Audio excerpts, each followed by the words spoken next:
Pat, thanks for joining us today. Before you were a head coach, you sold advertising for a sports radio show, and you were also a fraternity house dad.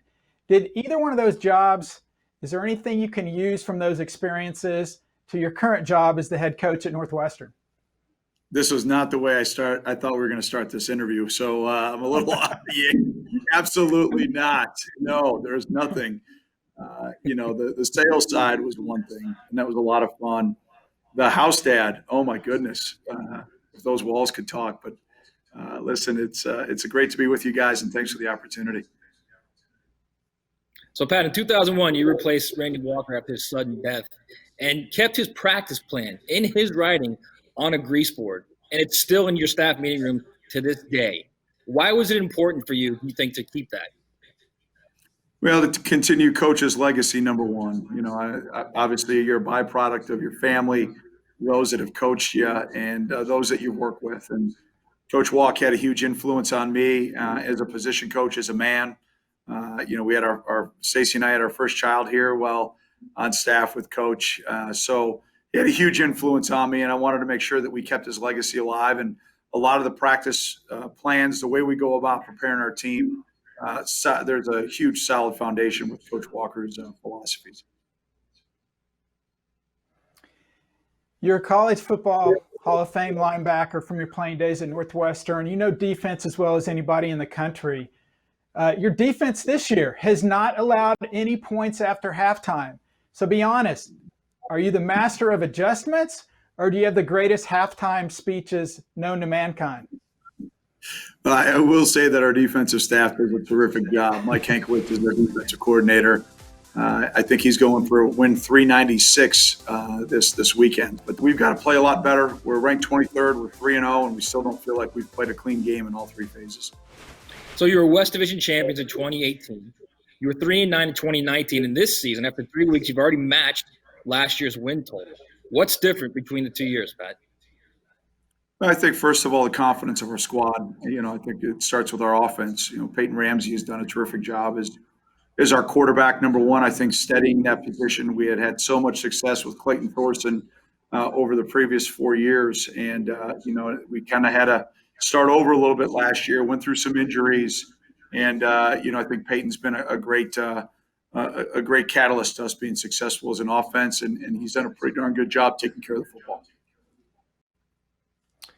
So, Pat, in my annual survey of head football coaches last year for their favorite musical artist, last year you told me yours was Kenny Chesney. Yet I see that you have 86 Metallica songs on your workout mix. Can you please explain that dichotomy to me? Well, I think one is the workout. I try to still think I'm a player, right? And then the Chesney helps me chillax as a coach. So it's a little bit of Jekyll and Hyde, right? Going back old school and then now just really enjoying my good friend Kenny. But I've got a diverse palette when it comes to music. I like a lot of different genres, and I like a lot of different artists. But both those would rank up pretty high. Just it's got to be the right environment, kind of driving home at night, Injustice for All or One doesn't quite go as well as listening to a little bit of Chesney, kind of relax and unwind as I'm on my way home. All right, Pat. So last year you said you had 40,000 experts on Twitter calling plays for you. What have those experts suggested so far this season? Well, they've suggested a lot, I'm sure. I don't read it.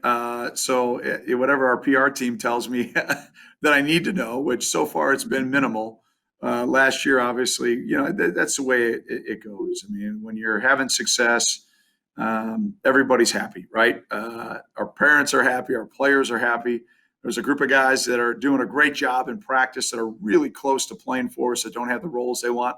They're probably unhappy, and that's the group that I'm talking to the most right now. They can't control whether or not they're playing today, but they can control whether or not they're going to be prepared mentally, physically, and emotionally, and obviously schematically for tomorrow if their opportunity presents itself. Pat, I've asked you this before, but you've talked about the challenges about recruiting a specific type of student athlete to Northwestern. What has that been like? And it seems like you've benefited from that a lot because you haven't had a lot of transfers like a lot of other schools in the past years.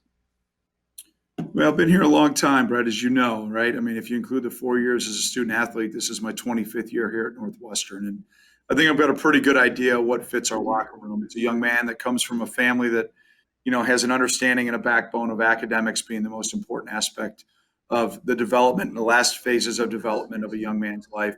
A young man that's of high character, that's made really good choices, and then someone that absolutely loves and adores football. I think that that's something that's critically important. You have to be totally in love with the game, and it's a grind. This is not for the faint of heart, especially at this level. And that's what we try to do: is get well-rounded young men that love ball, that want to get a great degree from a great school, and are willing to be great teammates and sacrifice themselves for the greater good of the team. Thanks, Pat, so much. Good luck this week against Purdue. We're going to need it, guys. Thanks. And to all of our veterans, we lift you up in our thoughts and prayers. We appreciate your service, defending our freedom and our great country. And then to all those on the front lines, we appreciate what you're doing in this critical fight against COVID. Thanks for your sacrifices, in both our veterans and those in the front lines. Thanks a lot. Go Cats.